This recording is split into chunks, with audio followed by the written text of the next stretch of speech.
하나님의 말씀은 이사야서 61장 1절로 9절까지 말씀입니다. 우리가 너무나 잘 알고 좋아하는 말씀입니다. 이사야 61장 1절로 9절까지 제가 한 절, 여러분 한 절 나눠 읽겠습니다. 이 말씀의 은혜와 이 말씀의 능력이 우리가 읽을 때 우리에게 부어질 줄로 믿습니다. 이사야 61장 1절부터입니다. 주 여호와의 영이 내게 내리셨으니 이는 여호와께서 내게 기름을 부으사 가난한 자에게 아름다운 소식을 전하게 하려 하심이라. 나를 보내사 마음이 상한 자를 고치며 포로된 자에게 자유를, 갇힌 자에게 노임을 선포하며 여호와의 은혜의 해와 우리 하나님의 보복의 날을 선포하여 무릇 시온에서 슬퍼하는 자에게 화관을 주어 그 죄를 대신하며 기쁨의 기름으로 그 슬픔을 대신하며 찬송의 옷으로 그 근심을 대신하시고 그들이 의의 나무 곧 여호와께서 심으신 그 영광을 나타낼 자라 일컬음을 받게 하려 하심이라. 다시 쌓을 것이며 옛부터 무너진 것을 다시 일으킬 것이며 황폐한 성읍 곧 대대로 있던 것들을 중수할 것이며 외인은 서서 너희 양떼를 칠 것이요 이방 사람은 너희 농부와 포도원 지기가 될 것이나 사람들이 너희를 우리 하나님의 봉사자라 할 것이며 너희가 이방 나라들의 재물을 먹으며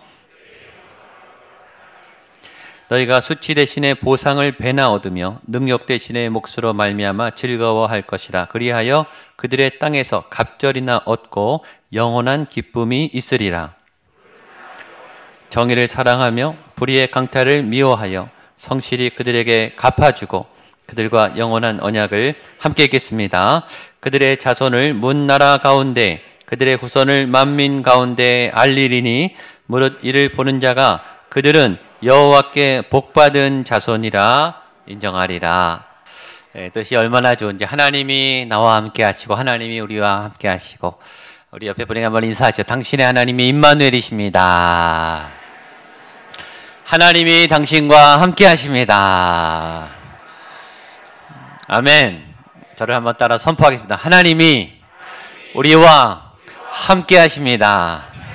하나님이 나와 함께 하십니다.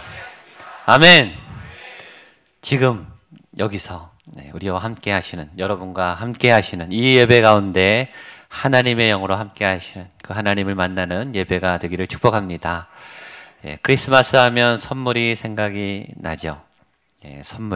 선물하면 뭐가 생각나십니까? 아마 우리 자녀들에게 선물을 준비하고 가족들에게 또 여러 아는 분들에게 선물을 준비하는 분들이 아마 계실 것 같아요. 이렇게 한번 생각하면 좋겠습니다. 여러분은 금년에 어떤 선물을 받으면 제일 좋으시겠습니까? 누가 주든 안 주든 바람이 있다면 이번 크리스마스 때 누가 나에게 이 선물을 주면 참 행복하겠다. 그 선물은 뭘까요? 또 하나는 여러분이 이때까지 받으신 선물 중에 많은 선물을 받으셨을 텐데 내 생애 최고의 선물, 내가 이때까지 받아본 선물 중에 최고의 선물은 도대체 뭘까? 누구에게 받은 어떤 선물일까? 유형이든 무형이든 그 선물은 뭘까? 하나님은 여러분에게 최고의 선물을 준비하셨습니다. 그분이 예수 그리스도시죠. 성탄이 그분의 선물은 구유에 강보에 쌓여 있었어요. 포장지가 구유였어요. 또 포장지가 십자가였죠. 붉은 피가 포장지였습니다. 그리고 우리의 모든 죄의, 죽음의, 고통의 문제를 싹 해결해 주셨어요. 하나님이 볼 때 최고의 선물이었습니다. 이 선물이 여러분에게도 최고의 선물이 되기를 축복합니다. 그 선물을 받고 우리가 살아요. 크리스마스 때는 선물을 주고 받지 않습니까? 선물을 받기도 하고 주기도 하죠. 선물은요, 준비된 선물이 감동을 주죠. 또 대가가 있는 선물이 감동을 줘요. 받아보면 알죠. 이분이 이걸 준비하느라고 희생했구나. 이분이 나를 생각했구나. 이 고마움이 느껴지는 선물은 감동을 줍니다. 동방 박사가 황금과 유향과 모략을 의미 있는 인류의 왕으로 오신 그 예수 그리스도께 그분을 상징하는 굉장히 준비된 선물을 오래전부터 먼 길을 향해 갖다 드렸죠. 한 번 더 이런 숙제를 생각해 보면 좋겠습니다. 이제 크리스마스가 얼마 안 남았는데 도대체 예수님은 금년에 나에게 어떤 선물을 내가 드리면 제일 좋아하실까? 예, 아마 영적인 부분일 것 같아요. 내가 내 삶의 어떤 변화나 어떤 다짐이나 삶의 어떤 무엇이 내가 너 때문에 기쁘다. 내가 너 때문에 참 흐뭇하다. 너 참 잘했다. 그리고 고맙다. 예수님이 저와 여러분에게 뭘 받으시면 이렇게 제일 행복하게 하실까요? 숙제예요. 여러분 고민하시고 여러분이 금년에 어떤 생애보다 가장 큰 선물을 받게 되기를 축복합니다. 그리고 그 누구에게 제일 좋은 선물을 또 드릴 수 있는 그런 행복한 성탄이 될 수 있기를 축복합니다. 오늘의 말씀은 너무나 중요하고 또 너무나 우리가 좋아하고 그냥 읽기만 해도 뭔가 우리가 새로워지고, 저는 이 말씀을 읽을 때마다 그냥 정말 하나님의 영이 임하고 제 마음에 기쁨이 있어요. 너무너무 많은 분들이 좋아하고 사랑하는 위대한 말씀입니다. 주 여호와의 영이 임한 예수님의 그 선전포 같은 말씀. 이 말씀이 중요한 이유는 예수님이 공생애를 시작하실 때 이 땅에 내려오셔서 30년 동안 무명으로 일상의 그냥 한 남자로 몫으로 사셨다가 드디어 3년간의 공생애를 시작하시죠. 그래서 회당에 나가십니다. 그때가 예수님이 데뷔하시는 거예요. 메시아로서 공식 취임하는 장면이죠. 회당에서 이사야 글의 글을 피시고 두루마리를 피시고 읽었던 말씀이 바로 이 말씀이에요. 위대한 선전포고입니다. 이때까지 있었던 인간을 모든 사람들을 괴롭혔던 너 사망아, 너 죽음아, 너 사단의 권세야. 내가 왔다. 그리고 내가 드디어 이 하나님의 메시아의 사명을 감당할 것이다. 너희는 끝났다. 이 선전포고예요. 아마 이 메시지를 할 때 예수님의 얼굴에 막 불이 일어났을 거예요. 빛이 막 임했을 거예요. 천국에서 막 특종으로 아마 저는 이 특종 뉴스가 아마 날아가지 않았을까. 어둠의 권세들이 벌벌 떨었을 거예요. 드디어 시작됐구나. 드디어 하나님의 이 보복이, 하나님의 심판이 시작됐구나. 그 선전포고의 위대한 메시지가 바로 오늘 이 말씀입니다. 이 말씀 그대로 오늘 여러분에게 나타날 줄로 믿습니다. 우리 교회의 이 대역전의 역사가 나타나기를 주님의 이름으로 축복합니다. 어떻게 시작했는가? 하나님의 영이 임하심으로 시작했다라고 말합니다. 1절 말씀 같이 한번 보겠습니다. 시작. 주 여호와의 영이 내게 내리셨으니 내게 기름을 부으사 가난한 자에게 아름다운 소식을 전하게 하려 하심이라. 나를 보내사 마음이 상한 자를 고치며 포로된 자에게 자유를, 갇힌 자에게 노임을 선포하며. 이 일을 하기 위해서는 하나님의 역사, 이 구원의 역사, 메시아의 역사를 감당하기 위해서 조건은 뭐냐면 하나님의 영, 주 여호와의 영이 내리셔야 되는 거예요. 하나님의 영이 임해야 되는 거죠. 하나는 주 여호와의 영, 또 하나는 그것이 임하는, 메시아는 하나님의 영이 임한, 성령이 임한 하나님의 종이 메시아. 인류를 구원할 그 구원자는 하나님의 영이 임한 하나님의 통치자라고 하는 선언이죠. 예수님은 누구신가? 메시아는 누구신가? 주 여호와의 영이 임한 하나님의 종이라는 것입니다. 임했다라는 말을 우리가 알죠. 임했다는 말은 쉽게 말하면 덮는 거죠. 덮치는 거예요. 감싸는 거예요. 그리고 스며들어서 영향력을 주는 게 임하는 거죠. 쉬운 말로 하면은 사로잡히는 거예요. 우리 청년들 요새 잘하는 말로 하면 꽂히는 거예요. 뭐가 이제 확 꽂히고, 우리 무속적인 말로 하면 이게 씌운 거예요. 뭐가 이게 씌워가지고 어떤 기운이 씌워서 그것으로 막 이제 끌려가는 듯한 그 어떤 기운, 어떤 힘, 알 수 없는 어떤 새로운 힘이 우리를 끄는 거예요. 그래서 내가 아닌 다른 모습으로 살아가게 되는 어떤 영향력, 이것을 임했다라고 말하는 거죠. 근데 이 메시아는 하나님의 영이 부어져서 하나님의 영이 끌고 가는 사람이다라는 거예요. 그리고 그 메시아를 믿는 하나님의 사람도 하나님의 영이 부어져서 하나님의 인도함을 받는 사람이 되는 거죠. 한 목동에게 하나님의 영이 임했어요. 그리고 그가 이스라엘의 왕이 됐어요. 다윗이죠. 하나님의 영이 부어진 순간부터 그의 직업이 바뀌었어요. 하는 일이 바뀌었어요. 뽕나무 치던 드고아의 목자 아모스에게 하나님의 말씀의 영이 임했어요. 그리고 선지자가 됐어요. 애국 교육을 받았던 모세에게, 그리고 고기를 잡던 베드로에게 하나님의 영이 부어졌어요. 그들의 삶의 모든 자리를 내려놓고 말씀을 따라가기 시작했어요. 하나님을 너무 사랑하고 성전을 너무 사랑하고 또 말씀을 너무 사랑하고 열심히 특심이었던 사도 바울. 근데 그가 열심으로 낼 만큼, 그가 열심을 가질 만큼 그가 하나님을 사랑했는데 그가 하나님마다 예수님을 오히려 박해하는 거예요. 사람들에게 상처를 줬어요. 교회를 핍박했어요. 그가 예수의 영을 만나니까 그가 이제 다시 예수님을 전하는 이방의 선교사로 바뀌기 시작해요. 그러니까 이제 하나님의 영이 덮여야 되는 거예요. 성령이 아니고는 예수를 주라 할 수 없다고 했습니다. 우리가 왜 예수님을 믿고 내가 왜 죄인인 것을 고백할 수 있는가? 내 이성으로는 불가능해요. 교회를 다니고 성경을 읽어도 이 일은 불가능해요. 하나님의 영이 와서 예수가 내 그리스도가 되십니다. 예수가 나의 구원자가 되십니다. 라고 말하게 하는 것은 내 이성이 아니라 성령이 가능하다는 거예요. 그러니까 우리 안에 이미 성령님이 있죠? 아멘? 예, 성령님이 예배하게 하는 거예요. 우리 안에 그 영이 우리를 움직이는 거죠. 하나님의 영이 부어지면 어떻게 되는가? 하나님의 생각을 따라가요. 그러니까 예수님의 고백을 따라가고 말씀을 따라가게 되는 거예요. 하나님의 영이 임하면 하나님의 능력을 따라가요. 그래서 우리 안에 내 능력이 아니라 내가 못했던 하나님의 능력이 나타나요. 그래서 내게 불가능했던 일들이 가능해지기 시작해요. 여러분에게 하나님의 생각이 부어지고 하나님의 능력이 나타나게 되기를 축복합니다. 저는요, 말하는 거를 제일 싫어하는 사람이에요. 저는 공대 출신이에요. 대답도 딱 단답식으로 정답만 딱 얘기하고 이 대화도 잘 안 해요. 저는 듣는 걸 좋아해요. 저는 말하는 거를 제일 싫어하는 사람이에요. 말주변도 없어요. 얘기를 잘 못하는 사람입니다. 제가 제일 힘들어하는 게 말하는 거예요. 그러니까 제가 설교를 얼마나 힘들어 하겠습니까? 제 첫 사역지가 이제 소년부였어요. 소년부 전도사로 부임을 했는데 120명의 아이들이 똘망똘망하게 앉아 있어요. 저보다 훨씬 어린 아이들이죠. 설교를 뭐 길게 하지도 않잖아요. 교회 학교에서 15분, 길어야 20분, 짧으면 10분. 첫 설교를 맡아서 가는데요, 벌벌벌 떨리는 거예요.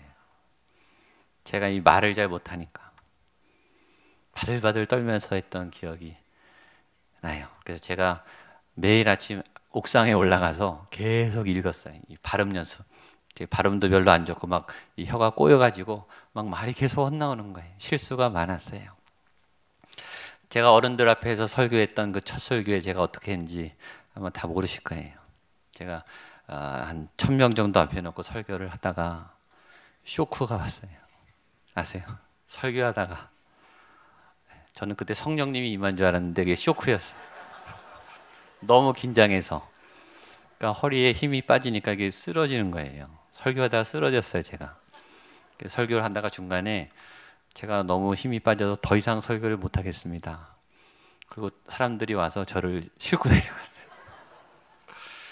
첫 설교에 아주 그냥 엉망이 됐죠. 그만큼 제가 이제 말하는 거, 설교하는 거 너무너무 못하는 사람. 이렇게 된 거는 기적이에요. 여러분들은 잘 모르시지만 제가 볼 때는 기적입니다. 저는 또 30살 때까지 집, 학교, 교회 딱 여기만 다녔어요. 어딜 가도 교회 안에서 가고 집, 학교, 교회 FM대로 그렇게 살았어요. 제 삶의 반경은 거기가 끝이었어요. 제가 만나는 사람들은 다 그게 끝이었어요. 근데 하나님이 저를 이제 전임 사역을 하게 하시면서 제가 이제 상담을 전공하고 강의를 하게 됐어요. 그래서 그때부터 막 전국으로 막 가게 하시는 거예요. 제가 강의를 굉장히 많이 다녔어요. 제 가정사역 쪽에는 굉장히 아주 막 강의를 많이 다니고 사역을 많이 했어요. 조금 지났더니 이제 해외로 막 가게 하시는 거예요. 한 해에 4번, 5번, 많게는 10번 비행기 타고 집회하고 복음을 전하고. 여러분, 제가 할 수 있는 일이 아니에요. 저는 그런 사람이 아니에요. 저는 그렇게 살던 사람이 아니에요. 여러분이 몰라서 그렇지. 제가 하나님을 따라가고 하나님의 생각을 따라가고 하나님의 일을 하게 되니까 제 안에 제가 전혀 불가능했던, 제가 장벽이라고 생각했던, 저는 너무 두려워서 할 수 없었던 그런 일들을 하게 되더라고요. 아직도 많이 부족하지만 저는 간증할 수 있어요. 이 모습은 제 모습이 아니에요. 원래 제 모습이 아니에요. 하나님의 능력, 여호와의 영이 임할 때 내 생각을 뛰어넘고 내 능력을 뛰어넘는 하나님의 역사가 여러분에게 나타날 줄로 믿습니다. 그분이 하나님이세요. 1절에 다시 제가 앞에만 읽을게요. 주 여호와의 영이 내게 내리셨으니 이는 여호와께서 내게 기름을 부으사. 여러분, 교회는 성령이 임해서 교회가 시작됐어요. 오순절 마가의 다락방 120 그 성도에게, 사도에게 하나님의 영이 부어지면서 교회가 시작됐어요. 하나님의 성령의 스타트입니다. 여러분, 개인도 똑같아요. 개인의 오순절이 있어야 돼요. 내 개인에게 성령이 임해야 내 안에 교회가 시작되고 내 안에 하나님의 나라가 시작되는 거예요. 그러니까 내게 성령이 부어지면 교회를 가고 싶어져요. 이상한 일이 생겨나요. 그리고 예수님을 믿고 싶어져요. 그리고 말씀이 들리기 시작해요.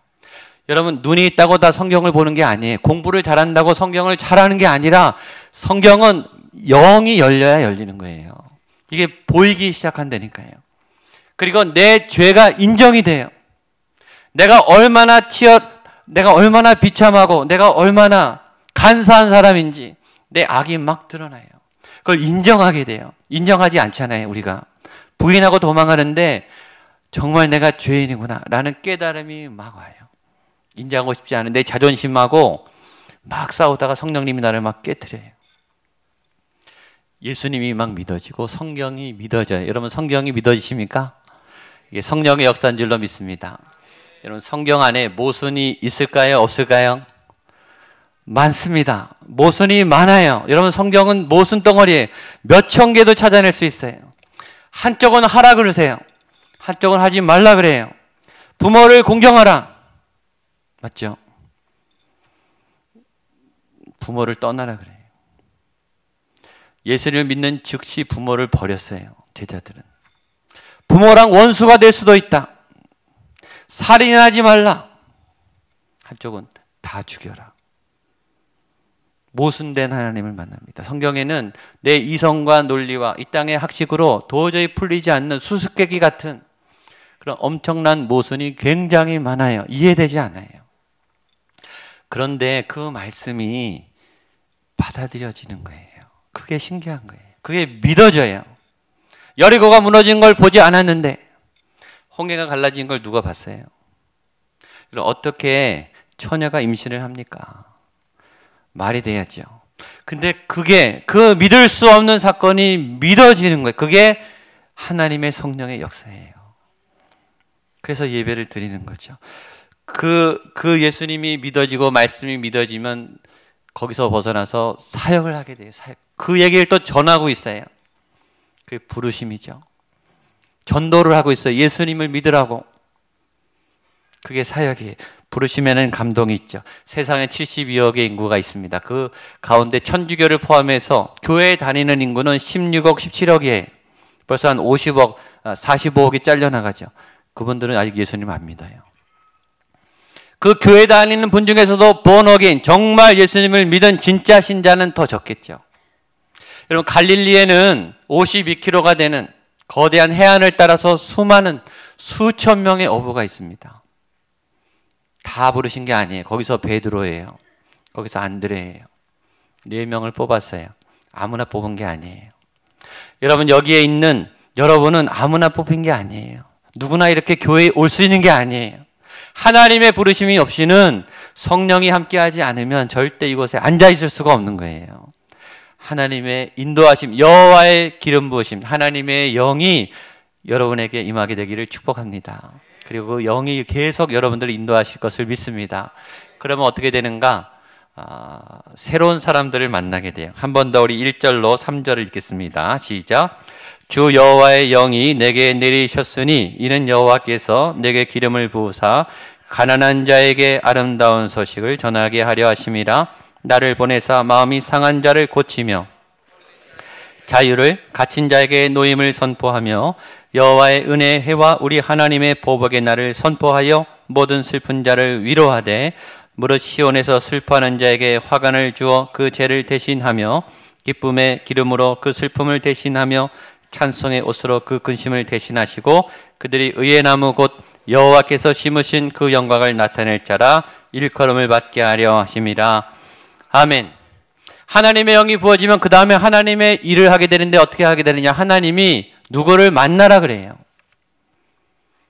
여러분, 하나님 앞에 들어오면 만남에 순종을 하셔야 돼요. 내가 만나고 싶은 사람이 있고 하나님이 만나게 하시는 사람이 있어요. 여러분 지금 어떤 만남을 주로 하십니까? 내가 만나고 싶은 사람, 만나야 되는 나의 필요에 의한 사람을 만나십니까? 아니면 하나님이 만나게 하시는 사람을 만나십니까? 하나님의 영이 임한 사람은 하나님이 너 누구를 만나라, 너 저기 가서 누구랑 만나라 이렇게 알려주세요. 만남이 바뀌어요. 만남의 순종. 우리 임직자들, 임직 후보자들 만남에 순종하셔야 돼요. 이제 여러분의 스케줄대로 움직이는 게 아니라 하나님의 만남의 스케줄대로 가셔야 돼요. 누구를 만나느냐? 하나님 분명히 말했습니다. 가난한 자들을 만나라. 마음이 상한 자들을 만나라. 포로된 자들을 만나라. 갇힌 자들을 만나라. 이사야 40장 있었죠. 위로하라 내 백성을 위로하라. 저 고통스러운, 저 힘들어하는 네가 가서 기도해 줘야 된다. 네가 가서 보살펴 줘야 된다. 요새 이 포로된 사람이 얼마나 많은지, 가난 때문에 정말 속이 타들어가는 분들이 얼마나 많은지 몰라요. 포로가 뭔지 아시죠? 질질 끌려다니는 거예요. 노예. 우리는 수많은 노예 대상이죠. 자녀 꼼짝 못해요. 늘 얘기했지만 자녀는요 다 뺏어가잖아요. 돈도 뺏어가고 시간도 뺏어가고 열정도 뺏어가고. 자녀만 나면 우리 어려움이 돼요. 꼼짝 못합니다.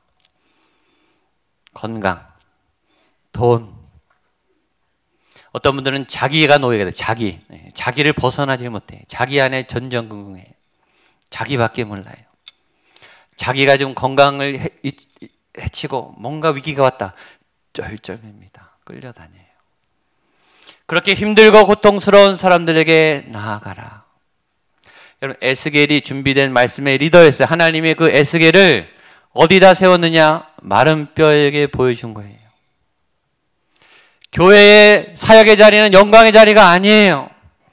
칭찬받는 자리가 아니고 박수 받는 자리가 아니라 준비된 리더는 아픈 곳으로, 힘든 곳으로, 고통 있는 곳으로 하나님이 알려주세요. 너 얘 만나야 된다. 이쪽으로 가서 좀 도와줘라. 어떤 일을 해야 되는가? 마지막입니다. 우리 1절로 3절 한 번 더 읽겠습니다. 시작. 주 여호와의 영이 내게 내리셨으니 이는 여호와께서 내게 기름을 부으사 가난한 자에게 아름다운 소식을 전하게 하려 하심이라. 나를 보내사 마음이 상한 자를 고치며 포로된 자에게 자유를 노임을 선포하며 여호와의 은혜의 해와 우리 하나님의 보복의 날을 선포하여 모든 슬픈 자를 위로하되 무릇 시온에서 슬퍼하는 자에게 화관을 주어 그 죄를 대신하며 기쁨의 기름으로 그 슬픔을 대신하며 찬송의 옷으로 그 근심을 대신하시고 그들의 의의 나무 곧 여호와께서 심으신 그 영광을 나타낼 자라 일컬음을. 아멘. 그 가난한 사람들을 위로하고 좋은 소식을 얘기해주고 포로된 자에게 자유를, 마음이 상한 자를 고쳐주고 갇힌 사람에게 노임을 선포하고 슬퍼하는 자들에게 기쁨을 너희가 나눠줘야 된다. 요새 특히 임직 후보자들 만나고 신방을 하고 병원 신방을 하고 처음에는요 속내를 얘기 안 해요. 너무 힘드니까 얘기 못 하죠. 제가 이제 얘기하면서 쿡쿡 찔러요. 뭐가 힘드신가? 꺼내놓으세요. 얼마나 힘든지. 너무너무 힘들어요. 보니까. 병원 가면 너무너무 고통스러워하는 분들이 진통제에 맞으면서 고통합니다. 제가 해줄 수 있는 거 하나도 없어요. 제가 뭐 의사도 아니고 손 쓸 방법이 없어요. 울면서 기도하고 말씀을 전하고 저희 갔던 목회자들 같이 울면서 울음이 안 나올 수가 없어요. 그 기도를 마치면 그분이 얼굴이 밝아져요. 그것만 해도 위로가 된다는 거예요. 알아주기만 해도 토해주기만 해도 위로가 된다 그러더라고요. 그리고 하나님을 향한 마음이 회복되죠. 그런 분들이 주변에 얼마나 많은지 모릅니다. 갇힌 자들, 상한 자들, 눈물을 닦아주고 위로해 줘야 되는 하나님의 영이 임한 사람들은 거기 가서 그 자리를 채워야 되는 거죠. 하나님이 함께 하십니다. 하나님이 도와주실 겁니다. 하나님이 새 힘을 주실 겁니다. 그 자리에 여러분 가시면 좋겠습니다. 여러분 그렇게 되면 어떻게 되는가? 우리 마지막인데요. 6절로 9절입니다. 좀 길지만 마지막이겠습니다. 시작. 오직 너희는 여호와의 제사장이라 일컬음을 받을 것이라. 사람들이 너희를 우리 하나님의 봉사자라 할 것이며 너희가 이방 나라들의 재물을 먹으며 그들의 영광을 얻어 자랑할 것이니라.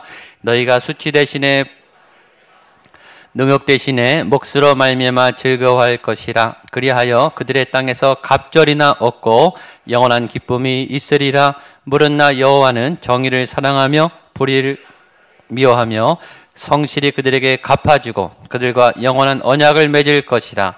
그들의 자손을 문나라 가운데 그들의 후손을 만민 가운데 무릇 이를 보는 자가 그들은 여호와께 복받은 자손이라 인정하리라. 아멘. 그렇게 하나님의 영이 담겨서 하나님의 일을 하면 어떻게 되는가? 세 가지 복, 이 복이 여러분에게 다 나타나기를 축복합니다. 첫 번째는 사람들이 뭐라 그러냐면 하나님의 제사장이라, 하나님의 봉사자라, 현대말로 바꾸면 하나님의 대사라.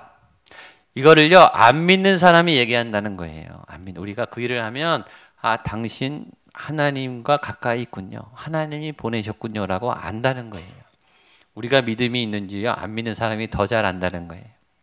당신 하나님하고 아주 친합니다, 하나님의 대사시군요, 이런 얘기를 듣는다는 거예요. 두 번째는 재물과 영광이 막 몰려와요.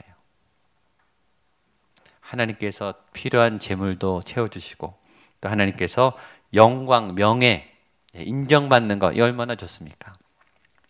마지막 9절 맨 마지막에 있습니다. 그들은 여호와께 복받은 자손이라 인정하리라. 당신 복이 많습니다. 당신 행복하겠습니다. 주연말까지 하면 당신 참 부럽습니다. 당신 참 그렇게 멋지게 사는 게 보이니까 복이 좋습니다. 하나님의 복을 받으셨군요 라고 다른 사람이 다 알아본다는 거예요. 이런 복이 여러분에게 나타나기를 축복합니다. 우리 마지막 옆에 분에게 한번 인사하겠습니다. 당신이 여호와의 복받은 사람입니다. 하나님의 봉사자이십니다. 재물과 영광을 얻을 것입니다. 복받은 사람입니다. 아멘. 이 세 가지 은혜가 그대로 나타날 줄로 믿습니다. 기도하겠습니다.